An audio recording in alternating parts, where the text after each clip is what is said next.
चलिए भाई, हो गया बिग स्टॉक्स, हो गया बढ़िया से टॉप कॉल्स का तड़का। अब न्यूज फ्लोज की तरफ मूव करा जाए। रिजल्ट्स हैं, खबरें हैं और उस पर बातचीत करने के लिए हर्षदा आपको आपकी स्क्रीन पे रेडी नजर आएंगी।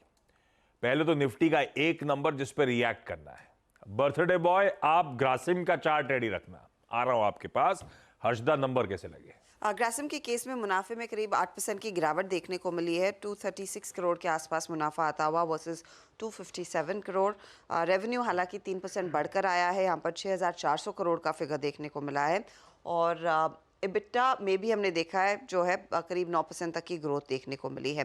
522 करोड़ के आसपास वो फिगर उभर कर आया है। मार्जिन थोड़े से एक्सपैंड हुए हैं, लेकिन ग्रासिम के केस में कंपनी ने कहा है जहां पर विस्कोस बिजनेस में ग्रोथ है, वहीं केमिकल बिजनेस में ज़्यादा डी ग्रोथ देखने को मिली। इनफैक्ट बाकी इंडस्ट्री की तरह इनके भी केमिकल बिजनेस पर प्रेशर है, करीब 23% तक की गिरावट वहां पर देखने को मिली, तो वो इनफैक्ट ड्रैग कर रहा है नंबर्स को। ठीक है, तो मतलब मिले जुले एक अनुमान के मुताबिक नंबर्स ऐसे रीड करिए ग्रासिम को। मानस चार्ट्स पे ग्रासिम कैसा प्लेस्ड? देखिए 8 या 9 हफ्ते हो गए जब स्टॉक कोशिश कर रहा है 2150 के ऊपर सस्टेन करने की, लेकिन हमेशा वहां पर एक सेलिंग प्रेशर देखने को मिल रहा है। और कल भी अगर आप देखिए तो 20 और 50 डे मूविंग एवरेज के नीचे की क्लोजिंग देखने को मिली है। आई थिंक यहाँ पर गिरावट बढ़ सकती है। अगर आप 60 मिनट चार्ट पे जाएंगे तो वहां पर आपको एक हेड एंड शोल्डर पैटर्न भी दिखेगा। शायद हमें यहाँ पर 2000 तक के भाव देखने को मिलेंगे, तो कोशिश करनी है कि खरीदारी ना करें करेंट लेवल्स पे। लोअर लेवल पे अगर 2000 के आसपास आएगा तब वहां पर फिर से एक बार एनालाइज करेंगे, और अगर बाउंस बैक देता है तो खरीदारी केवल 2100 रुपए के ऊपर करें। ठीक बात है, ग्रासिम इस समय तो अवॉइड है। ठीक ठाक नंबर्स है, जैसे एक्सपेक्टेड था डिलीवर कर दिया वैसे कंपनी ने, पर एक रेजिस्टेंस है जिसको पार कर पाना मुश्किल हो रहा है स्टॉक के लिए।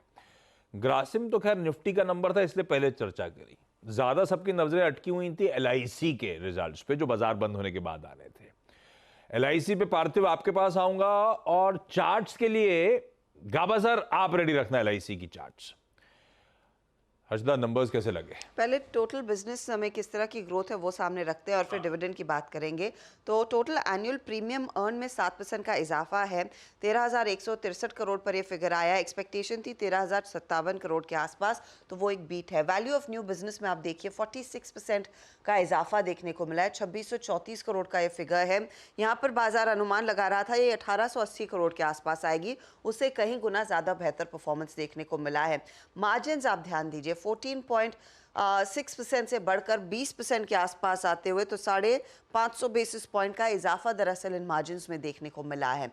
अब 4 रुपए प्रति शेयर का डिविडेंड अनाउंस किया है, उस लिहाज से देखें तो टोटल डिविडेंड आउटगो जो रहेगा वो करीब 2529 करोड़ रहेगा, जिसमें सरकार के खेमे में करीब 2440 करोड़ जाएगा। वो एक तरफ, लेकिन लगातार ये जो स्टॉक आउट परफॉर्म करता हुआ दिखाई दिया है, ये नंबर्स इनफैक्ट उम्मीद से काफ़ी बेहतर हैं। तो देखते हैं आज कितनी और तेज़ी बनती है। भाई साहब, कोई कंप्लेंट नहीं एलआईसी के नंबर्स पे। हर पैमाने में बाजार उम्मीद से बेहतर, मार्जिन्स में गजब का एक्सपेंशन। जब इसके पीयर्स, मेरे ख्याल से कल सुबह हम लोग मैक्स फाइनेंशियल के नंबर्स डिस्कस कर रहे थे, value of new business margin 1000 basis points उड़ा था।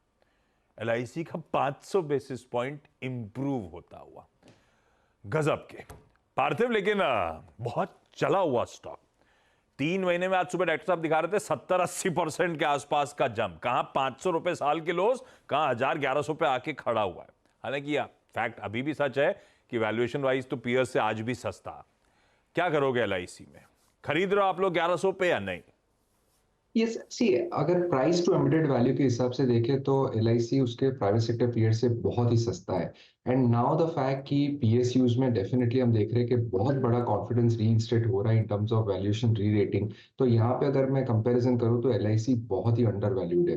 Not only that, I think सबसे पॉजिटिव सरप्राइज ये क्वार्टर में थी कि value of new business margin expansion हुआ almost to the tune of 20%। I think this was not pencilled in. अगर street consensus देखे तो 15 to 16% on the higher side था।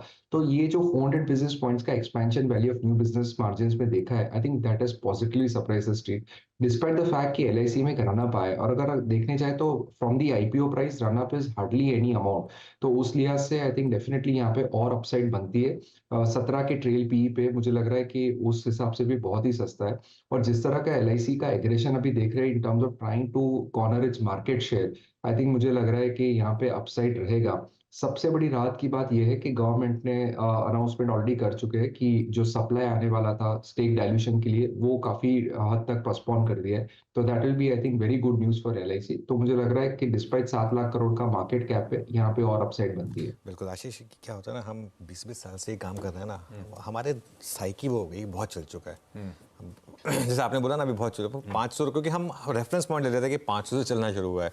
964 का इशू प्राइस था, उसके बाद इतना अंडर परफॉर्म किया, वैल्यूएशन एकदम सस्ते हैं, प्राइम मिनिस्टर ने खुद एंडोर्स कर दिया इसको, और जैसा अभी पार्थिव ने बोला वो पोस्टपोन किया इन्होंने। मुझे नहीं लगता कि अब गवर्नमेंट अगला ट्रांच जो है वो 2000 से पहले बेचेगी।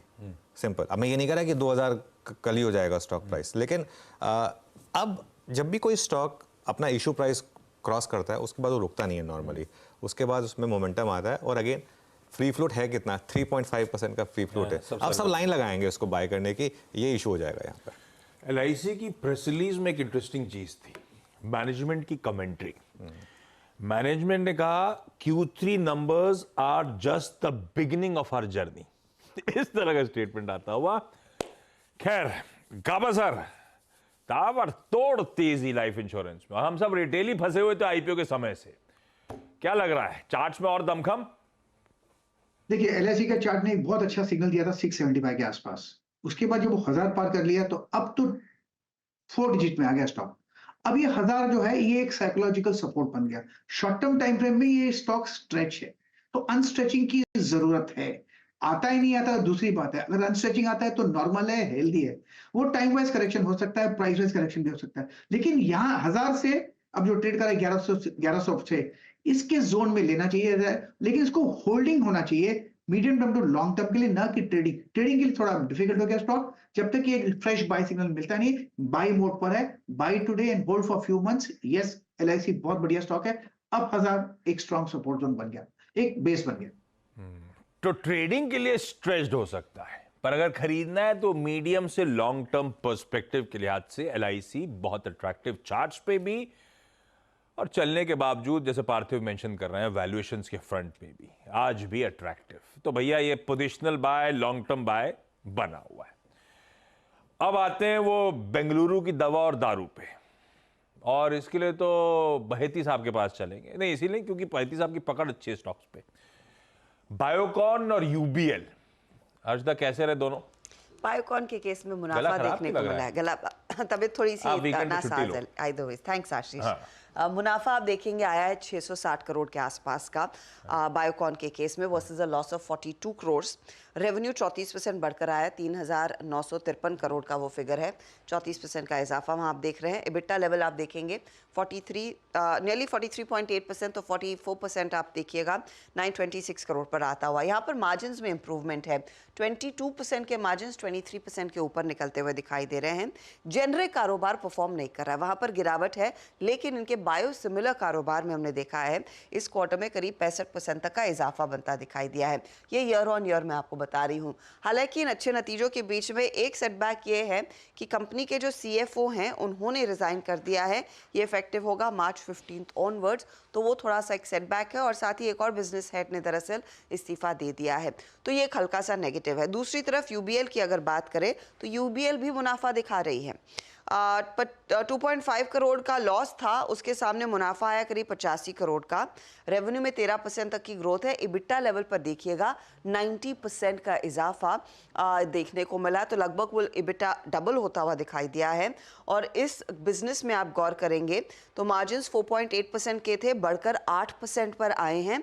साथ ही साथ वॉल्यूम ग्रोथ भी पिछले साल इस तिमाही में 4% थी, इस क्वार्टर में 8% डिलीवर की है। प्रीमियम बिजनेस में जो वॉल्यूम है वो 14% बढ़ती हुई दिखाई दी है। तो दोनों दवा और दारू दरअसल मुनाफा कमा रहे हैं। दोनों में बढ़िया मार्जिन एक्सपेंशंस। बहेती साहब, आप क्या लेना पसंद करोगे, दवा या दारू?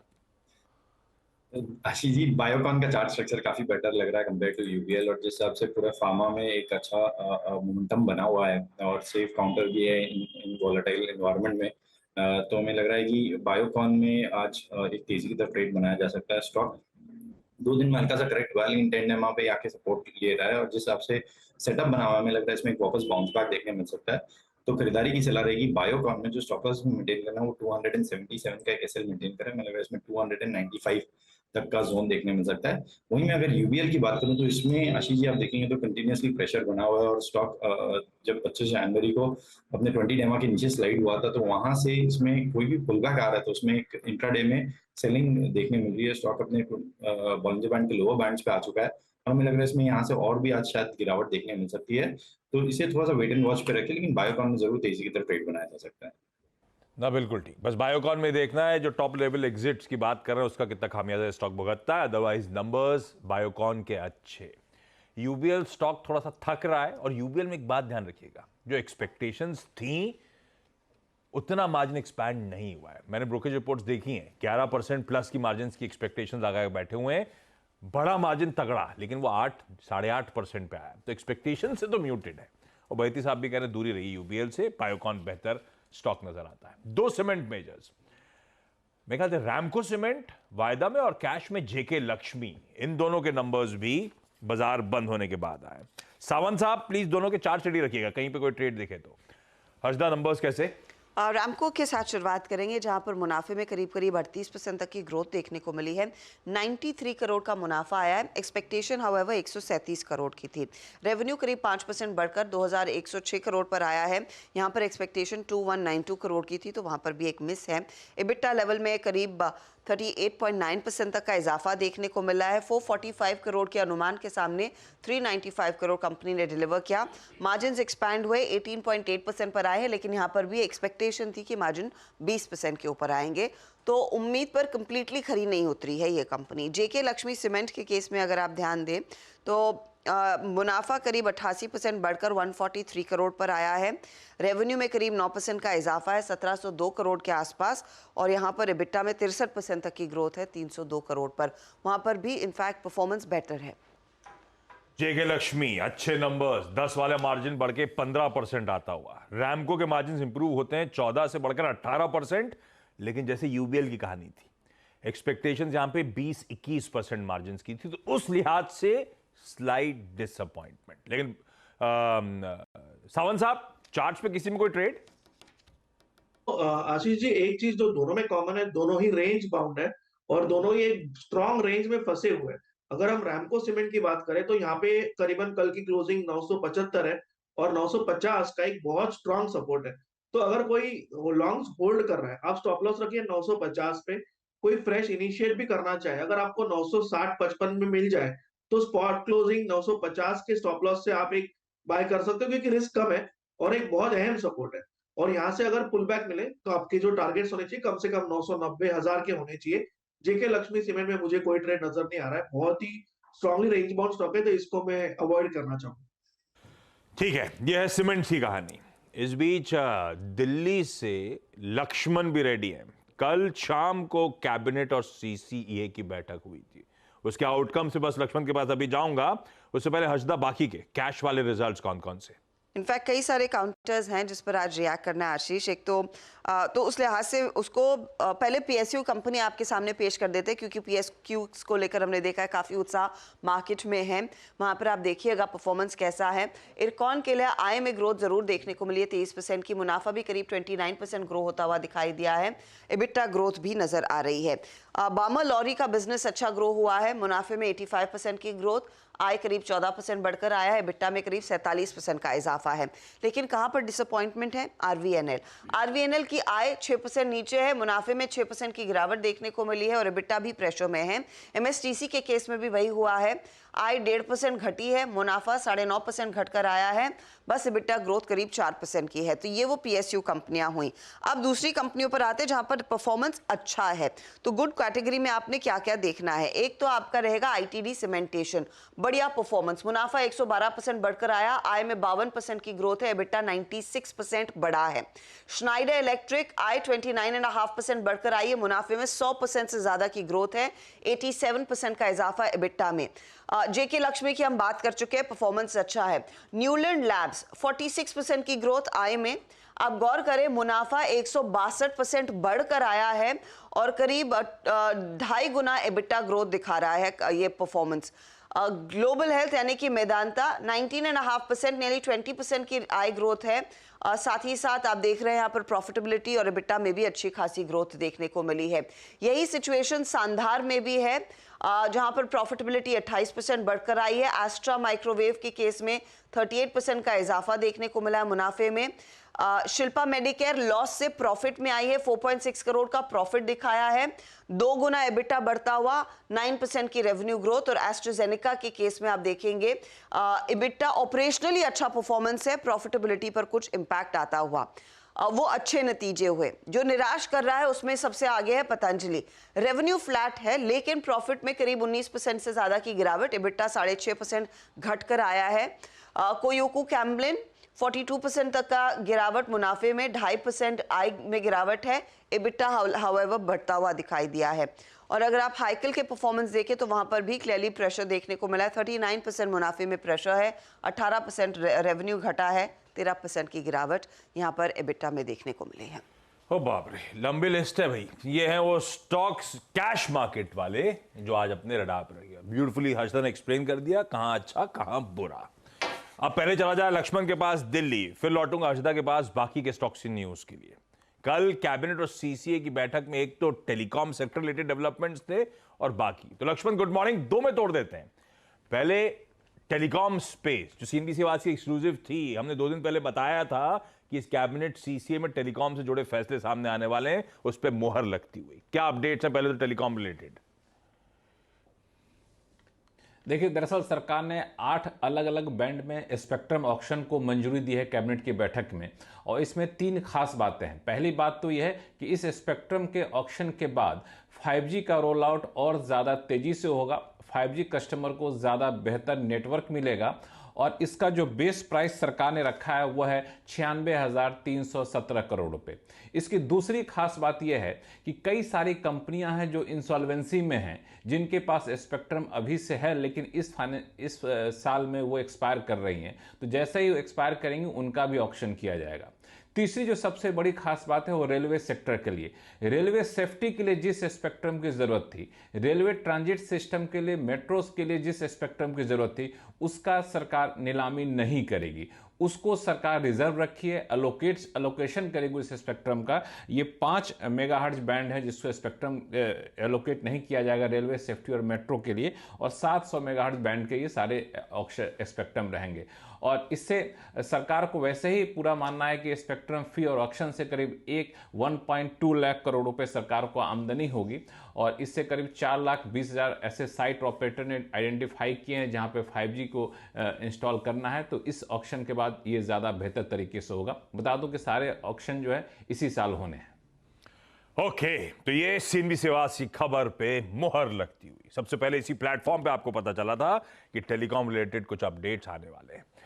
लक्ष्मण, दूसरी तरफ कुछ और बड़े फैसले हैं, मेरे ख्याल से वो रेलवे से जुड़े, फिशरीज वगैरह से जुड़े। क्या डेवलपमेंट्स, क्या अनाउंसमेंट्स आए कल? बिल्कुल संक्षिप्त में बता दूं कि रेलवे को लेकर के बड़ा फैसला हुआ है, जिसमें 6 अलग अलग मल्टी ट्रांसमिशन प्रोजेक्ट को मंजूरी दी गई है। दरअसल 6 अलग अलग रेलवे प्रोजेक्ट हैं, जिसमें राजस्थान, अमृतसर, तेलंगाना, गुजरात जैसे राज्य हैं, जहां पे जैसे जयपुर सवाई माधोपुर रेलवे लाइन का एक्सपेंशन है। तो इस तरह से इस पे करीब 12,343 करोड़ रुपए खर्च किए जाएंगे, और 2029-30 तक ये जो है ये लागू, इसको कंप्लीट किया जाएगा, इसकी खासियत है। फिशरी सेक्टर के लिए 2 प्रस्ताव को मंजूरी दी गई है। पहला, प्रधानमंत्री मत्स्य किसान समृद्धि सह योजना, ये 4 साल तक चलेगी, 26-27 तक चलेगी, 6,000 करोड़ रुपए खर्च किए जाएंगे, और छोटे मझोले जो किसान हैं जो फिशरी में लगे हुए हैं उनको प्रमोट किया जाएगा, उनकी मार्केटिंग को प्रमोट किया जाएगा। इसके अलावा जो fishery aquaculture infrastructure development fund था, ये करीब इसको सरकार ने अगले 3 साल के लिए बढ़ाने का फैसला लिया है। तो फिशरी और रेलवे के लिए महत्वपूर्ण फैसले लिए गए कैबिनेट की बैठक में। फिशरीज और रेलवेज और उधर टेलीकॉम स्पेक्ट्रम की नीलामी, ये 3 इंपॉर्टेंट अनाउंसमेंट लक्ष्मण ने ब्यूटीफुली आपके सामने हाईलाइट कर दिए। खैर, रेलवे स्टॉक्स कल आरबीएल वगैरह के नतीजे भी मैं देख रहा था ठंडे ही थे, स्टॉक स्पिड भी रहे, पर ये अनाउंसमेंट से देखते हैं कितना जोश और वापस आता है रेलवे एज अ स्पेस में। लेकिन हर्षदा, बाकी के सारे स्टॉक्स से न्यूज। बेल रेडार पर रहेगा आशीष। 5,500 करोड़ का दरअसल ऑर्डर इनके हाथ लगा है।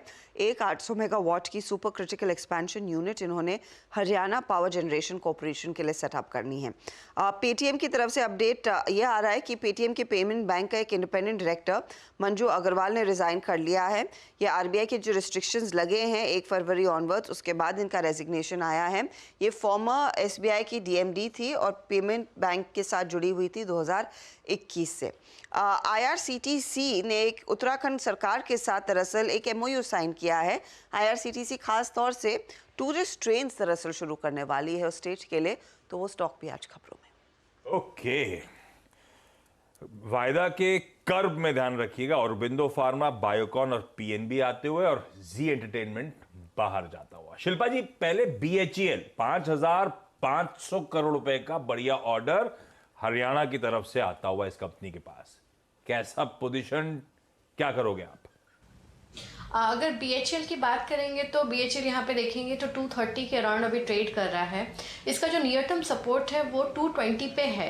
अगर ये 220 के ऊपर सस्टेन करता है तो इसके जो एक्सटेंडेड टारगेट्स टूवर्ड्स 250 से 270 तक आएंगे। लेकिन 220 के अगर नीचे जाता है तो थोड़ा और प्रॉफिट बुकिंग आ सकता है, जहाँ पे 205 के लेवल्स आ सकते हैं। ओह, चलिए देखते हैं ऑर्डर पर रिएक्शन कैसा आ रहा है। गाबा सर कहाँ हैं? गाबा सर, पीवीआर आइनॉक्स समझ नहीं रहा था, अब कल जाके थोड़ा सा थमा है 1-2 दिन से। पता है आज एक नई मूवी आ रही है, तेरी बातों में ऐसे उलझा जिया। ओहो, देखोगे क्या आप? नहीं, अब तक तो इनवाइट नहीं आया है। इनवाइट कैसे आएगा? ये तो शाहिद कपूर की है। किसी की भी होते उनको वो देखते हैं तो मुझे बुला लेते।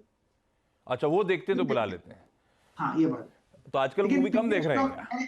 एक्चुअली पीवीआर स्टॉक मैंने चुना था आज के लिए, ऑनेस्टली बहुत ही गिरा हुआ है, जगह ऐसी यहाँ से बाउंस हो सकता है, मैंने चुना था, लेकिन इसको मैंने लास्ट मोमेंट में स्किप कर दिया और पीआई इंडस्ट्री दिया।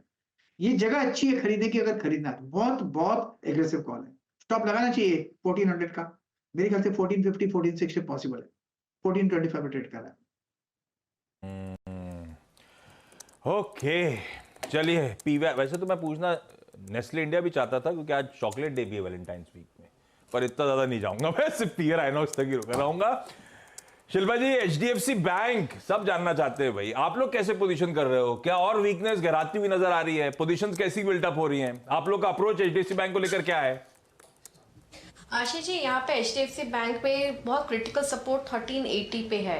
ये इसका एकदम वो मेक और ब्रेक फाइनल जिसको हम लोग बोल सकते हैं क्लाइमैक्स जोन है। अगर ये इसके नीचे जाता है देन ये पे एक फ्री फॉल रहेगा, जहाँ पे ये 1300 1200 पता नहीं, God knows what can happen.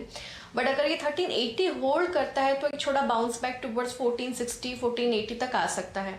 But we are not advising any sort of recommendations HDFC bank में अभी। ओके भाई साहब, देखते हैं भाई कहाँ थमेगा।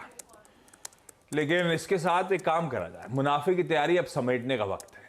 हमने लार्जली सारे इंपॉर्टेंट स्टॉक, सारे डेवलपमेंट से बात कर ली। जोमेटो की ब्रोकरेज रिलेटेड डेवलपमेंट्स काफी सारे थे, वो भी बिग स्टॉक्स में कवर कर लिए, सब हो गया। मुनाफे की तैयारी समेट के अब शुरुआत कर रहे हैं पहला सौदा की।